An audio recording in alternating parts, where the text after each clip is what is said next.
جانداروں میں حیاتی افعال 1 میں ہم خلوی کی مساوی تقسیم کو آج پڑھنے والے ہیں۔ پہلے آپ کو میں بتا چکا کہ خلیے کی تقسیم 2 طرح سے ہوتی ہے۔ خلیے کی تقسیم کی 2 قسمیں ہیں، ایک سادہ تقسیم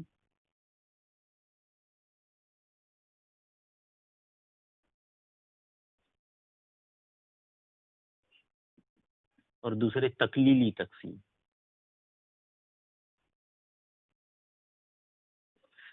سادہ تقسیم ہمیشہ جسمی خلیات میں ہوتی، یعنی جسمانی خلیات میں ہوتی۔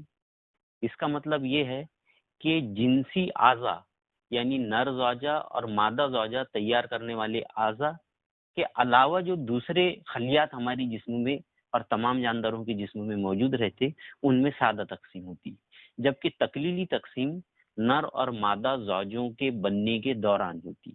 اور اس کی اہمیت کیا ہے اس کو ہم اسی وقت پڑھیں گے جب ہم تکلیلی تقسیم کو تفصیل سے پڑھیں گے۔ اس کے بعد سادہ تقسیم کو ہم کو تفصیل سے پڑھنے کا ہے۔ سادہ تقسیم جو ہوتی وہ میں بتا چکا آپ کو جسمی خلیات میں ہوتی یا ساخ خلیے میں ہوتی۔ ساخ خلیہ ایسا خلیہ کہلاتا جو مختلف قسم کے خلیات بنانے کی صلاحیت رکھتا۔ اس کو بھی آنے والے سبق میں ہم اور تفصیل سے پڑھنے والے ہیں۔ تو سادہ تقسیم جسمی خلیات اور ساخ خلیات میں ہوتی۔ اب سادہ تقسیم 2 مراحل میں مکمل ہوتی۔ ایک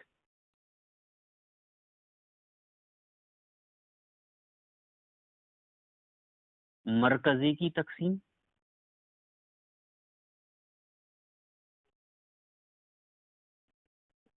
اور دوسری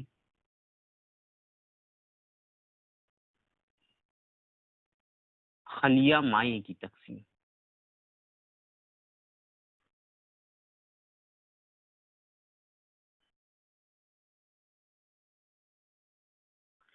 مرکزی کی تقسیم کو انگلش میں کہا جاتا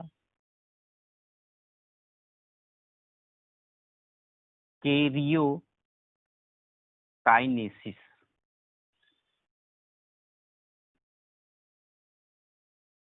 کیریو کا مطلب ہوتا مرکزہ اور کائنیسس یعنی تقسیم، ڈویژن، مرکزی کی تقسیم۔ اور خلیہ مائع کی تقسیم کو انگلش میں کہا جاتا سائٹو کائنیسس۔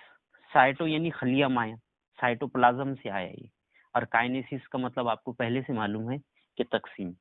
تو یہ 2 مراحل میں مکمل ہوتی۔ اس میں سب سے پہلے مرکزی کی تقسیم کا عمل ہوتا، اور مرکزی کی تقسیم مکمل ہونے کے بعد پھر خلیہ مائع کی تقسیم کا عمل شروع ہوتا اور وہ اختتام کو پہنچتا۔ اب ہم کو پہلے یہ پڑھنے کا ہے کہ جو مرکزی کی تقسیم ہے، یہ مرکزی کی تقسیم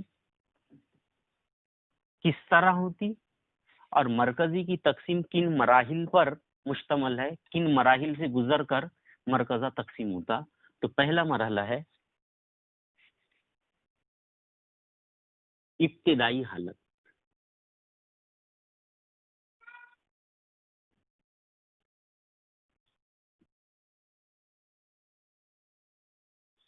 اس کو انگلش میں بولتے پروفیز۔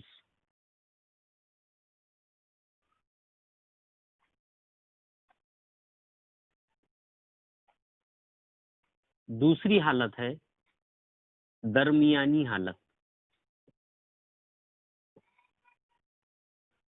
اس کو بولتے انگلش میں میٹافیز۔ تیسری حالت ہے ما بعد حالت، اس کو اینافیز کہا جاتا۔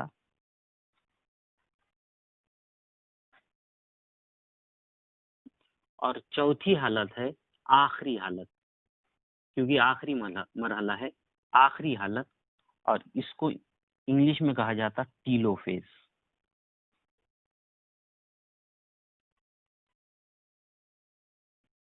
پہلے آپ کو ایک بات پھر سے ذہن میں رکھنی کی ہے کہ جب خلیہ تقسیم ہوتا تو سب سے پہلے اس کا مرکزہ تقسیم ہوتا کہ ایک مرکزے کے دو مرکزے بن جاتے، اور جب یہ مرکزہ تقسیم ہوتا تو یہ مرکزے کی تقسیم کا عمل مرکزی کی تقسیم یا کیریو کائنسس کہلاتی، اور یہ کیریو کائنسس کا عمل مرکزی کی تقسیم کا عمل 4 مراحل میں مکمل ہوتا: ابتدائی حالت، درمیانی حالت، مابعد حالت اور آخری حالت۔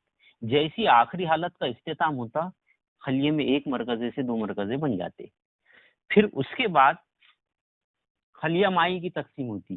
یہ جو مرکزے کے اطراف خلیہ مائع ہے یہ تقسیم ہو کر دو خلیوں میں تبدیل ہو جاتا۔ اس طرح سے خلی تقسیم کا عمل ہوتا۔ اس کے بعد ہم جو مرکزے کی تقسیم کے چاروں مراحل ہے ان کو ہم پڑھیں گے۔